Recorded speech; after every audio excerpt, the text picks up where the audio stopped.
ഇങ്ങനെ വെറുക്കല്ലേടാ, നിങ്ങളിങ്ങനെ വെറുച്ചു കഴിഞ്ഞാൽ ക്യാപ്റ്റൻ എൻ്റെ സ്ഥിതി എന്താണ്? കോച്ചു കോച്ചു എല്ലാവർക്കും നന്യത്തിന് കുഴപ്പത്തിന് പുറത്ത് വെറുറ്റി കൊടുത്താട്ടെ. എനിക്ക് വലിവിൻ്റെ 4 ഗുളികയും. അയ്യോ അയ്യോ. അതെ, ഇവിടുത്തെ ഒരു പട്ടി ഇന്ത്യൻ ക്യാമ്പിൽ കിടന്ന് കുരയ്ക്കുന്ന പോലെ തോന്നില്ല. എന്താ ഇവിടെ ഒരു സൗണ്ട് കേട്ടല്ലേ? അത് ശരി, നിന്റെ വീട്ടിലെ പട്ടി ഈ ബർമൂഡിയും ബന്ധിട്ടാണല്ലോ കുരയ്ക്കല് പട്ടിയെ? ഞാനാ കുറച്ചത്. നിങ്ങളാ? അല്ല, നിങ്ങളാരാ? ക്യാപ്റ്റൻ. ക്യാപ്റ്റനാ? ഏത് കപ്പലിലാ ക്യാപ്റ്റൻ? കപ്പലിന്റെ അല്ല, ഇന്ത്യൻ ഫുട്ബോൾ ടീമിന്റെ ക്യാപ്റ്റൻ.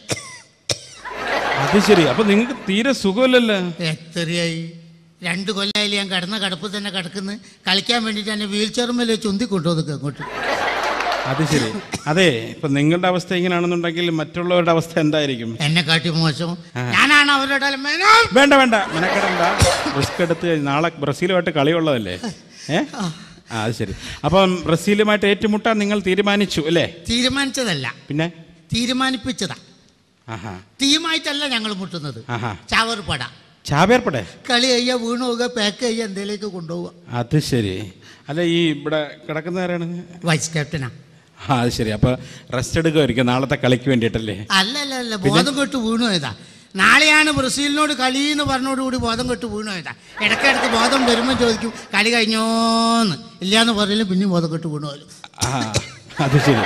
അപ്പൊ ഈ ഞാൻ പല വിദേശ രാജ്യങ്ങളിലൊക്കെ പോകുന്ന ആളാണ്. അപ്പൊ അവിടുത്തെ പല കളിക്കാരെ ഞാൻ കണ്ടിട്ടുണ്ട്.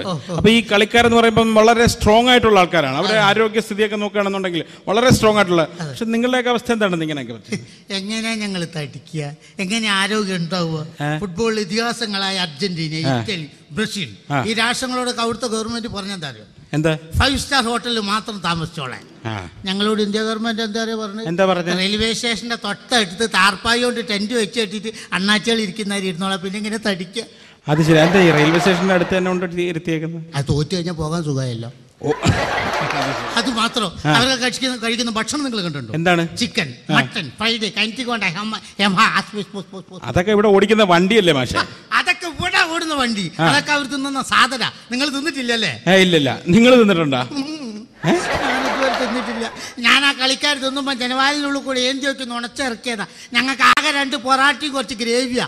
ഒരു പൊറാട്ട വിശത്തിട്ട് കൂടുതൽ ചോദിച്ചാൽ ഞങ്ങൾ കോച്ച് പട്ടിനാ. അതൊക്കെ പോട്ടെ. നമ്മളിപ്പോൾ ഈ വിദേശ രാജ്യത്തുള്ള കളിക്കാരുടെ എന്തെങ്കിലും ഒരു പരിക്ക് പറ്റി കഴിഞ്ഞാൽ, അവരുടെ കാലിലോ കയ്യിലോ എന്തെങ്കിലും ഒരു പരിക്ക് പറ്റി കഴിഞ്ഞാൽ അവർക്ക് പെട്ടെന്ന് സ്പ്രേ അടിച്ച് മരവിപ്പിക്കാനുള്ള മരുന്നൊക്കെ കൊടുക്കുമല്ലോ. അതിപ്പം നിങ്ങൾ എങ്ങനെ അതിനെക്കുറിച്ച് നിങ്ങളത് ചെയ്യുന്നത്? ഞങ്ങൾക്ക് മരവിപ്പിക്കേണ്ട ആവശ്യമില്ല. അതെന്താ? സ്വതവേ മരവിച്ചെടുക്കുന്ന തൊലിയൊക്കെ മരവിപ്പിക്കാനാ. കൊടുവാൾ കൊണ്ട് വെട്ടിയാൽ വരെ തൊലി വരാറില്ല. ഞങ്ങൾക്ക് 3-4 പാരസെറ്റമോൾ വയലേക്കിട, കുറേ പച്ചവെള്ളം. അത് ശരി. അപ്പൊ ഒത്തിരി പാരസെറ്റമോൾ കഴിക്കേണ്ടി വരുമല്ലോ. 80 ചാക്ക് പാരസെറ്റമോൾ ആയിട്ടല്ലേ ഞങ്ങൾ വന്നിരിക്കുന്നത്. അത് ശരി. അല്ല, ഞാൻ ചോദിക്കട്ടെ, നമ്മുടെ പെലെയെ കുറിച്ച് എന്താണ് നിങ്ങളുടെ അഭിപ്രായം? പെലെ? നിങ്ങൾ ഉദ്ദേശിച്ച പെലെ ബ്രസീലല്ലേ? അതെ അതെ അതെ. ഈ ഇന്ത്യയിൽ പെലെന്ന് വിളിക്കുന്ന ആരെയാ? എന്നെ. എന്റെ വീട്ടിൽ നിന്ന് എന്താ വിളി? എന്താ വിളി? എന്റെ ഭാര്യയും അമ്മായും കൂടെ പെലേ. നേരം വെളുക്കാൻ നേരത്തെ എന്റെ കായിക അഭ്യാസം തുടങ്ങും. പുലർച്ചെ എണീറ്റ് എന്റെ ഭാര്യ വിളിക്കും, പെലേ എണീറ്റോ. ചൂല് കൈമ തന്ന് പറയും, മുറ്റടിച്ചായിരിക്കോ? മുറ്റടിച്ചാര് വെള്ളം കോര് അമ്മിമ്മ വെച്ച് മുളക് അരച്ചു വിടുന്നു. ആ മുളക് ഇങ്ങനെ അരച്ചുകൊണ്ട് നിൽക്കുമ്പോ തലേന്റെ ഉപ്പിളാങ്കട്ടൊക്കെ ഒറ്റ കുത്ത. അതാരാ കുത്തത്? അമ്മായിമ്മ എങ്ങനെ കുത്തുവോ? അമ്മായിമ്മ കുത്തുള്ളൂ. ഭാര്യ എന്നെ ഒന്നായിട്ടെടുത്ത് നിലത്ത് തന്നെ കുത്തും. അയ്യോ, അതൊക്കെ മോശമല്ലേ? എന്ത് മോശം? ഞാൻ എന്റെ ശുദ്ധ മനസ്സുകൊണ്ട് കിട്ടിയിട്ട് തുറന്ന് പറയുന്നു. കിട്ടിയിട്ട് ഉണ്ടാക്കുന്ന ആൾക്കാർ കൂടുതൽ എത്രയുണ്ടാവും? കുത്തിട്ട് കഴിഞ്ഞാൽ പിണങ്ങി പോയി കാണും. കാര്യമില്ല. തലക്ക് കുത്തിട്ടിയ വേനയാത്ത ആളുണ്ടോ? അപ്പൊ എന്റെ അമ്മായിയും ഭാര്യയും കൂടെ പിന്നെ നടന്ന പെലേ ഗട്ടടി ഗട്ടടി. അപ്പൊ ഞാൻ വീട്ടിനുള്ളിൽ കയറി വയലടിക്കും. അന്നേരം പിന്നെ പറയാ ചവിട്ടുന്ന ഞാനാണ് പെലെ. നിങ്ങളാണ് പെലെ. ഓക്കെ. അപ്പൊ പെലെ പെലെ ഈ ലീഗിലാണോ നിങ്ങൾ തുടങ്ങിയത്? തുടക്കം ഞാൻ കോൺഗ്രസിലാണ്. പിന്നെയാണ് അല്ല, കളിയിൽ ലീഗിലാണോ തുടങ്ങിയത്? ജില്ലാപരമായിട്ട് അങ്ങനെയാണ് തുടങ്ങിയത്? ഞങ്ങൾ ഫുട്ബോൾ എന്നുള്ളൊരു മതമാണ്. ഞങ്ങൾ ലീഗ് വിളിച്ചാലും പോകും, കോൺഗ്രസ് വിളിച്ചാലും പോകും, മാർക്സ് പാർട്ടി വിളിച്ചാലും പോകും, ഏത് പാർട്ടി വിളിച്ചാലും. അങ്ങനെ അടിസ്ഥാനം നോക്കിയിട്ട് ഇവിടെ കളിയില്ല. ശരിക്കും പറഞ്ഞാൽ നിങ്ങൾ ഇന്ത്യൻ ഒളിമ്പ്യനല്ലേ? ശരിക്കും ഒളിമ്പ്യൻ എന്താണ് നീ എന്നെ ഉള്ളിൽ കൂടെ ഇങ്ങനെ പരിഹസിക്കുന്നത്? അല്ലെങ്കിൽ വന്നപ്പോഴേ എന്നെ ഒരു പരിഹാസ രൂപത്തിലാണ് കണ്ടത്. ഞാൻ ആരാണെന്നാണ് നിന്റെ വിചാരം? എടോ വിദേശ രാഷ്ട്രങ്ങളിലെ കളിക്കാർ ഇന്ത്യയിലേക്ക് കളിക്കാൻ വരുമ്പോൾ ഡൽഹിക്ക് ഫോൺ ചെയ്യും, ഞാനുണ്ടോ കളിക്കാൻ. ഞാനുണ്ട് എന്ന് പറഞ്ഞാൽ ഞങ്ങളില്ല എന്നാളൂ. അയ്യോ, അത്രയ്ക്ക് ഭയങ്കര കളിയാണോ നിങ്ങൾ? അമ്മാരി ഫൗളാണ്ട്. എന്റെ ഫൗള് കൊണ്ട് ഒരാളൊന്നും ജീവിച്ചിട്ടില്ല. കയ്യും കാലും ചവിട്ടിയും പതിച്ചാൾ ഞാൻ. 96-97 ഇന്ത്യയിലെ ബെസ്റ്റ് ഫൗളറാ ഞാൻ. അവാർഡ് വാങ്ങാൻ പോയില്ല. മർദ്ദനല്ല കേസ്, ജയിലിലായി പോയില്ലേ. കാരണം എന്തുകൊണ്ട് നമ്മൾ ഫൗൾ ചെയ്യുന്നു? ഈ ആരോഗ്യ കുറവാണ് പ്രശ്നം. ആരോഗ്യക്കുറവുകൊണ്ടാണല്ലേ? അതെ. ഉദാഹരണത്തിന് ഞാൻ പറഞ്ഞുതരാം. ഇന്ത്യൻ വിദേശ രാഷ്ട്രങ്ങളിലെ കളിക്കാർ ഗ്രൗണ്ടിൽ ഇറങ്ങി കഴിഞ്ഞാൽ ട്രൗസർ ഇട്ട് കഴിഞ്ഞാൽ കാലും ട്രൗസറും ഫിറ്റാ. അത് ശരിയാ. ടൈറ്റ്സ് ഒക്കെ നല്ല വണ്ണായിരിക്കും. ഇന്ത്യൻ ഫുട്ബോൾ താരങ്ങളെ ട്രൗസർ ഇട്ട് നിങ്ങൾ കണ്ടിട്ടുണ്ടോ? പഴയ ഗോതമ്പം പഠിപ്പിക്കുന്ന മില്ലിലെ സഞ്ചി ആടുന്ന മാതിരി കാലുമൊക്കെ ട്രൗസർ ആടുകയല്ലേ.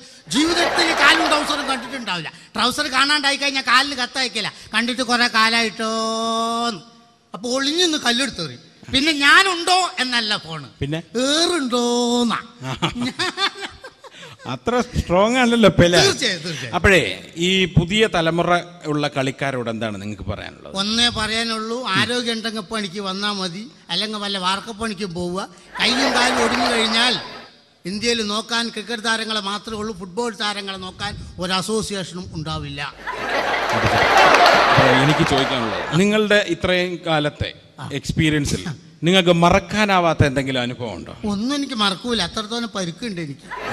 കാരണം കയ്യും കാലും ഒഴിയാതെ ഇതുവരെ ഞാൻ വീട്ടിൽ വന്നിട്ടില്ല. ഒരു കളി കഴിഞ്ഞാൽ എനിക്കൊന്നും മറക്കൂല, മറക്കാൻ പറ്റത്തില്ല.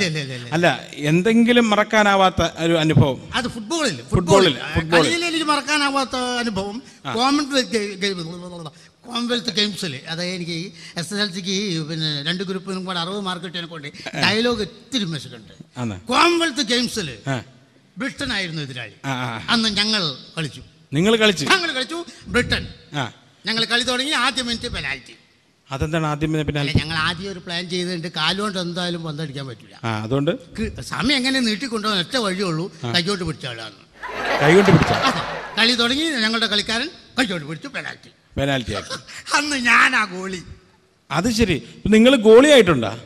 ഞാൻ ക്യാപ്റ്റൻ ആയില്ല. അതിലും വലുതാ ക്യാപ്റ്റൻ ആയാലും അതിലും വലുതാണോ ഗോളിക്ക്? എടോ, നീ എന്താ എന്നെ പറ്റി മനസ്സിലാക്കിയത്?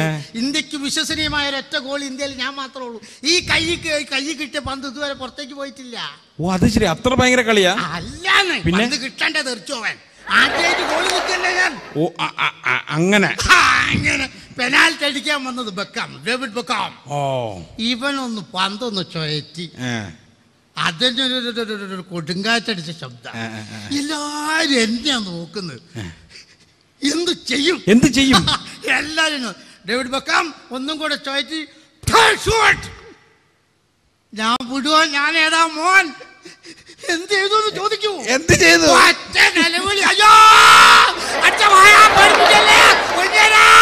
എന്ന് പറഞ്ഞ് പന്ത് പോസ്റ്റിന്റെ ഉള്ളിലേക്കും ഞാൻ പുറത്തേക്കും. എന്തെങ്കിലും നോക്കണേ. 2 പന്ത് പോസ്റ്റിന്റെ ഉള്ളിൽ വീഴണ്ടായിട്ട് ചെയ്തതാ. അതായത് രണ്ടാമത്തെ പന്ത് ഇടോ, അവനടിച്ച് അതേ ശക്തിയിൽ എന്റെ തലക്ക് കിട്ടിക്കഴിഞ്ഞാൽ തലയും പന്തിന്റെ കൂടെ പോസ്റ്റിന്റെ ഉള്ളിലാവൂ. അന്നാണ് ഇന്ത്യ എതിരില്ലാത്ത 33 ഗോളിന് പൊരുത്തി തോറ്റ്. എന്തായാലും നാളെ കളിക്കാൻ പോലെ ബ്രസീലുമായിട്ട്. നാളത്തെ കാര്യം പറയല്ലേ, പേടിപ്പിക്കല്ലേ. എല്ലാവിധ ആശംസകളും. Okay, all the best. ശരി, എന്നാ ഓക്കെ, നമുക്ക് കാണാം. അതെന്താണ്? അത് നീ വീട്ടിലേക്ക് പോവല്ലേ? അതെ. അപ്പം വരുമ്പോ കുട്ടികളോടൊക്കെ പറഞ്ഞില്ലേ ക്യാപ്റ്റനെ കാണാൻ പോവാന്ന്. അപ്പൊ നമ്മള് എന്തായാലും കുട്ടികൾ ചോദിക്കല്ലോ, ഡാഡി വല്ലതും തന്നോ? ക്യാപ്റ്റൻ തന്നയച്ചോ? കുട്ടികളാണല്ലോ ചോദിക്കുന്നത്. ഒരു സിസർ കട്ടാ വീട്ടിൽ കൊണ്ടുകൊടുക്കുക.